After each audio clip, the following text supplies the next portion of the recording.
How's it going, folks? It's Juno here. Today I want to talk to you about death. First, for me to give context to my understanding of death, I have to explain what I think life is. Now, in a previous video I described all beings in the universe, every element, every particle, every atom, and every complex system to be an expression of some sort of original mathematical equation that in its inception derived its ability to be computed, and that mechanism for computation was the universe. And because I explained in that video that I believe the mathematical expression itself brought its computation into being, therefore we can look at science and look at reality from a mathematical perspective and understand the intricate maths involved. Now, because there are interactive particles that exist and they're able to influence one another in certain ways, I think it's somewhat reasonable that with physical forces being exerted upon individual elements, they're able to combine and mutate and be given additional properties through that development. Through this reorganization, I think you can take just a pool of amino acids and ligands and facilitate the beginning of true life. In which case, when I look at complex life, like ourselves, and things unimaginably more complex than ourselves that the future might hold for us, I imagine then that these are all intricate nodes within the computation that we're experiencing. Now, given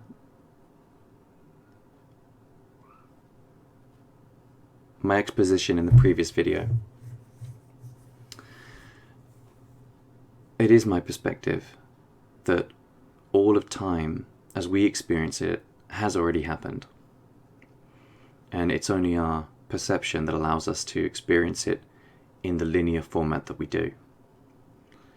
And so you, me, and everybody else has already died and has yet to be born. But this being the case, that our perception is such that we exist in a reality that seems to conform with cause and effect, it is imperative upon us that we design our motivations and our actions and behaviors upon this reality. Therefore, because our behaviors must be influenced in such ways, it seems congruent to me that for the continuation of our survival and for the evolutionary process to take place, there must be given some imperative to the individual agents to continue their existence.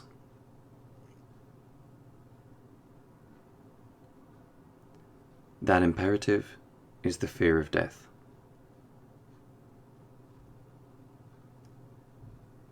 Therefore, our beliefs about death are broadly applicable to being a reaction to our fear of it.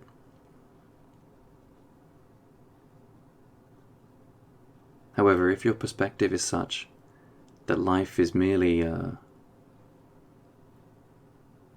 type of mathematical expression, then your death and the cessation of your consciousness doesn't truly amount to any great loss or suffering.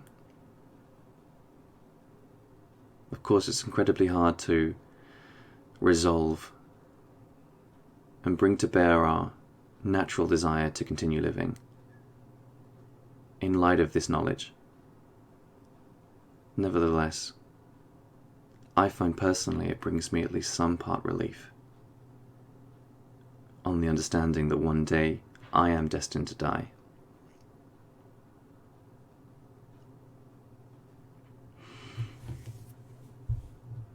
the reason I'm using the landscape footage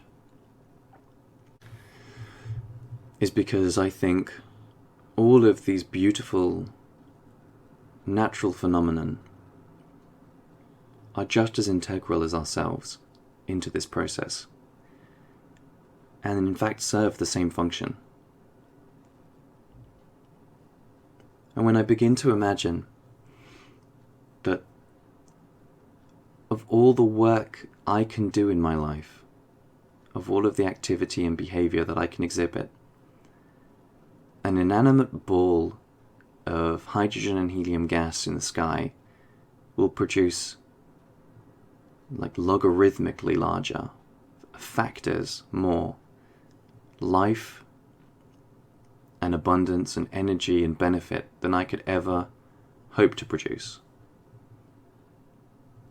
It seems remarkable to me to imagine, therefore, that I should have a soul or some part which deserves a continuation beyond my extinction, rather than that orb in the sky.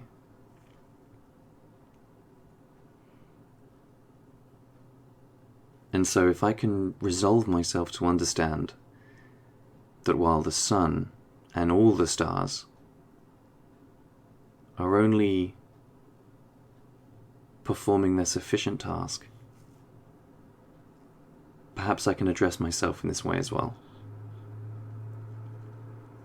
And that when they're extinguished, it'll be no greater or lesser loss than my own consciousness being extinguished.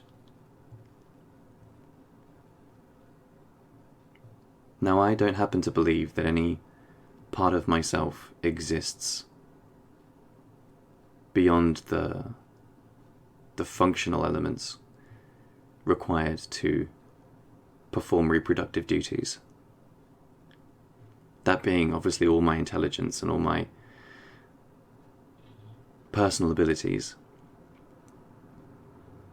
I don't think any function of me being able to imagine things can make them real, any more than reality is real itself.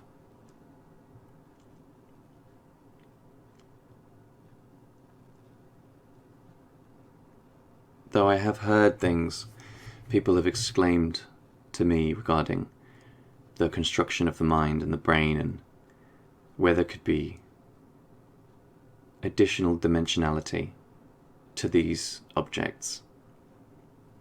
At least for myself, it only appears necessary that the brain is an additional evolutionary mechanism to improve reproductive suitability. And it's not that I don't wish for it to be otherwise, but I cannot in good sense, in good faith, assign it qualities that I do not know, simply because they offer me. So I suppose I allot myself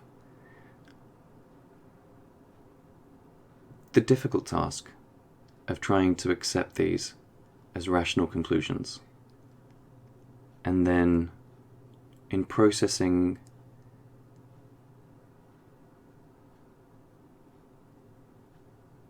the extinction of my consciousness and my desire for that not to happen, the only conclusion that I can find palatable is that I attempt to face that end in a positive fashion that extends dignity not just to myself, but also presents an example of which I hope I will be proud.